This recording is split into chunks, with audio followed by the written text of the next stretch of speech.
Brutal clashes, power plays, sudden deaths, and insatiable beasts. This sums up not only the epic film Gladiator, but also its chaotic behind-the-scenes drama. But to call it chaotic barely scratches the surface. Hit that like button and subscribe now, because this production was anything but ordinary. A kidnapped screenwriter, a furious Russell Crowe at odds with the studio, and a tragic on-set death make for one of the most tumultuous movie sets in history.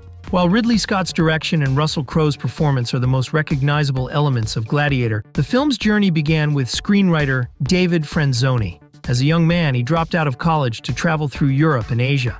His travels led him to several ancient colosseums, where he imagined gladiators battling it out in the days of the Roman Empire. This sparked his curiosity and a desire to learn more. In Baghdad, he traded a book about the Irish Revolution for Daniel P. Mannix's Those About to Die, a study of gladiators and the Roman Colosseum that captivated both emperors and the masses. Franzoni was captivated by the parallels he saw between those ancient spectacles and modern-day mass entertainment. He realized he had a great film on his hands. By the mid-1990s, Franzoni had established himself as a successful screenwriter in Hollywood. His big break came when he wrote Amistad for Steven Spielberg, but he never forgot about Mannix's book. While working in Rome, he delved into research about the Roman Empire and gladiators. Using the material he gathered, he wrote a draft and was eager to show it to Spielberg. When they met, the director didn't rush to read it. First, he wanted to know if the protagonist would be a Roman gladiator and not from another nationality. Franzoni confirmed that he would be. Then Spielberg asked if there would be any scenes in a Colosseum. The writer again said yes. Finally, the filmmaker asked if there would be sword fights and battles against animals with deadly outcomes. Franzoni answered with another yes. Spielberg replied, "Great, let's make the movie." He committed to bringing it to life through a partnership between his company DreamWorks and Universal Pictures. Meanwhile, the screenwriter gained more confidence to finish the project. Set in 180 BC, the story focuses on Maximus Decimus Meridius, a general in the Roman army serving under Emperor Marcus Aurelius. After a victorious battle against Germanic tribes, he looks forward to retiring and returning to his family. However, his plans are shattered when Marcus Aurelius is assassinated by his ambitious and wicked son Commodus. As a favorite of the emperor, Maximus is targeted for assassination. He manages to escape but is unable to save his family from being slaughtered. Reduced to slavery, his combat skills lead him to become a gladiator. This path ultimately brings him to the Roman Colosseum, where he seeks his revenge against Commodus. While Spielberg was excited about the Gladiator project, he didn't take on the role of producer himself. Instead, he gave the task to Douglas Wick and Walter F. Parks. Both producers were drawn to the script, but they had a concern. Gladiator belonged to a subgenre known as peplum, or epic adventure films set in ancient times. These types of movies were popular in the 50s and 60s, but they had fallen out of favor and were often mocked in later decades. Parks and Wick understood the significant risk involved. However, like Franzoni, they recognized the enduring appeal of the story and its relevance to contemporary audiences. This conviction led them to take a bold gamble on Gladiator. The producers needed a director who could handle such a high-stakes project, but their initial choice sparked doubt and worry within the production. To put things in context, in the late 1990s, Ridley Scott was seen as a bit of an unpredictable filmmaker in Hollywood. Despite the acclaim he'd earned for directing classics like Alien and Blade Runner, his subsequent films hadn't quite lived up to expectations. He enjoyed a resurgence with Thelma and Louise, which scored him an Oscar nomination, but then had 3 more box office flops. Hollywood executives were hesitant to back him. In 1996, Scott was gearing up to direct I Am Legend, with Arnold Schwarzenegger as the last man on Earth battling vampires. However, when the director asked Warner Brothers for a $100 million budget, the studio pulled the plug without even negotiating, leaving him high and dry. With no current projects and feeling a bit lost creatively, Scott was approached by Wick. He showed him a reproduction of Police Verso, an 1872 painting by the French artist Jean-Léon Gérôme. The painting captures the moment of a gladiator awaiting the signal to finish off his opponent. The director was so captivated by the image that he felt compelled to bring that era to life on the big screen. In that instant, he had a revelation. Gladiator would be the film that would put him back on top. He was absolutely certain of it. Little did he know the challenges and sacrifices that lay ahead. With Scott on board, finding the perfect actor to play Maximus was paramount. Their first choice was Mel Gibson, but he declined the role to star in The Patriot. Antonio Banderas was another option, but that didn't pan out. The solution came in the form of another unconventional choice, much like Scott himself. Hailing from New Zealand, Russell Crowe started his career in Australian television and film. His intense portrayal of a skinhead in Romper Stomper propelled him into Hollywood. Quickly after, his role as a detective in LA Confidential made him a major star. However, Crowe had a reputation of his own. He was known to have a fiery temper, a trait that was initially overlooked but would later cause significant problems on set. To pitch Gladiator to him, the producers sent him the script along with some notes. Crowe wasn't impressed with any of it. He thought the overall idea was solid, but he felt Franzoni's writing was subpar. Given that he wasn't a big-name actor at that time, Scott and the producers could have easily overlooked Crowe. However, it was his very forceful rejection that convinced them he possessed the intensity, depth, and strength to bring Maximus to life. The producers set up a meeting between Crowe and Scott. Crowe was a fan of Scott's films, so he was eager to meet. The British director outlined his vision for the movie, which combined spectacular visuals with a scathing critique of those in power. While Crowe was initially hesitant about the project, he agreed to take on the role of Maximus simply because Scott was at the helm. All that remained was to round out the cast. The plan was to mix both up-and-coming and veteran actors. Joining the project in the latter category were Richard Harris, Oliver Reed, and Derek Jacobi. Connie Nielsen signed on to play Lucilla, Commodus' sister. Casting the sadistic emperor proved to be more challenging. The director saw several actors for the part. Jude Law auditioned but didn't quite fit the role. Then Joaquin Phoenix entered the picture. He had been making a name for himself in independent films, but was still best known as the brother of the late River Phoenix. When he heard about the casting, he submitted a video audition. Scott was astonished. Phoenix perfectly captured the character's coldness and madness. With the cast set, Gladiator was ready to go into production. However, Scott felt the script needed some tweaking.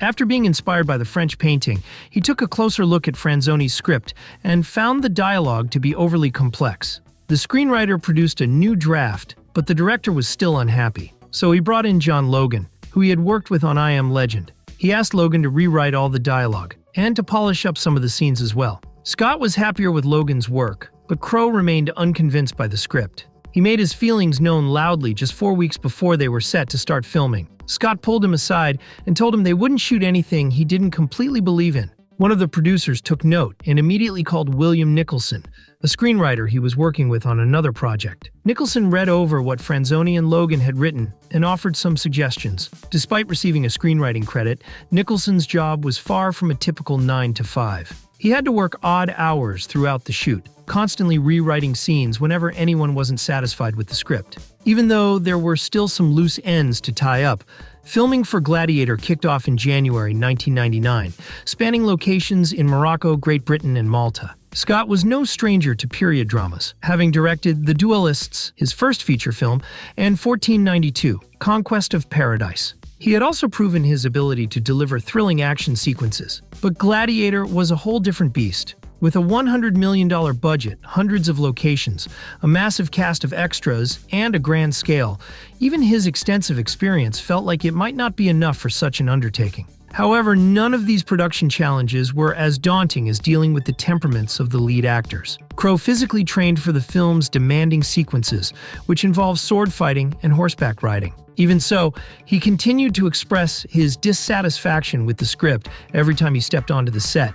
The actor and the whole crew depended on Nicholson's constant script rewrites, which felt like a war correspondent constantly rewriting on the fly as they filmed. The pressure was enormous, but he was dedicated to the film. This is how he found the key to unlocking the drama. Up until that point, Maximus was just a furious killer who only cared about revenge. The audience might not connect with him, so the screenwriter decided to emphasize his humanity. He came up with scenes that would show how much he loved his wife and son, and that his only desire was to reach the afterlife and be reunited with them. Crowe liked Nicholson's input, but some days were pretty intense. One day, the actor got the new pages, started reading, and completely lost it. He stormed into the screenwriter's trailer and let him know just how much he hated the line, "And I will have my vengeance in this life or the next." Before Nicholson could say anything, the actor added, "Your lines are garbage, but I'm the greatest actor in the world, and I can make even garbage sound good. Picture this. You're completely stressed, rewriting pages and pages of script for weeks in a tiny production trailer, and suddenly Russell Crowe bursts in, furious and channeling Maximus.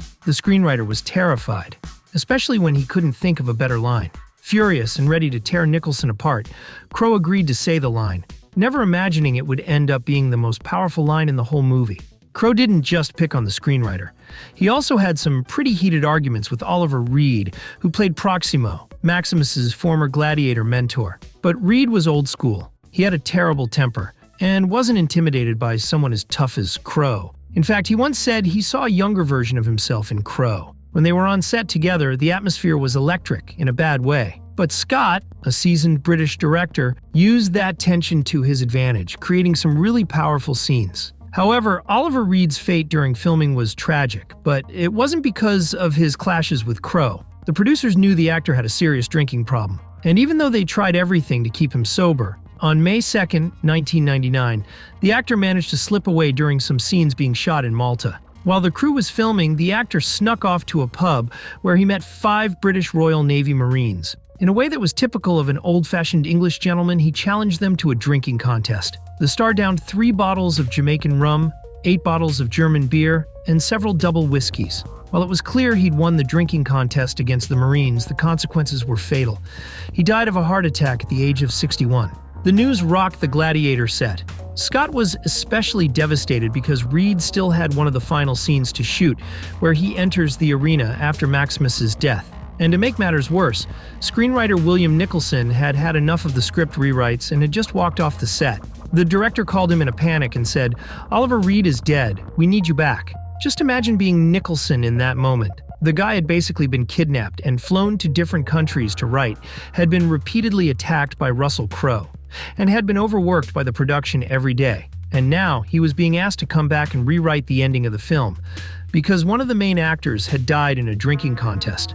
It seemed like Nicholson had developed some kind of Stockholm syndrome, because he quickly came back to rewrite Proximo's lines, explaining away his death in an earlier scene. The producers managed to get an extra $3 million to have The Mill, a digital effects company, insert his face into certain shots. Following a challenging and unpredictable shoot, Scott moved on to post-production. Digital effects were added to bring the Roman Empire to life, and the soundtrack was composed by Hans Zimmer with singer Lisa Gerrard. It was a painstaking process, but it was nowhere near as difficult as the actual filming had been.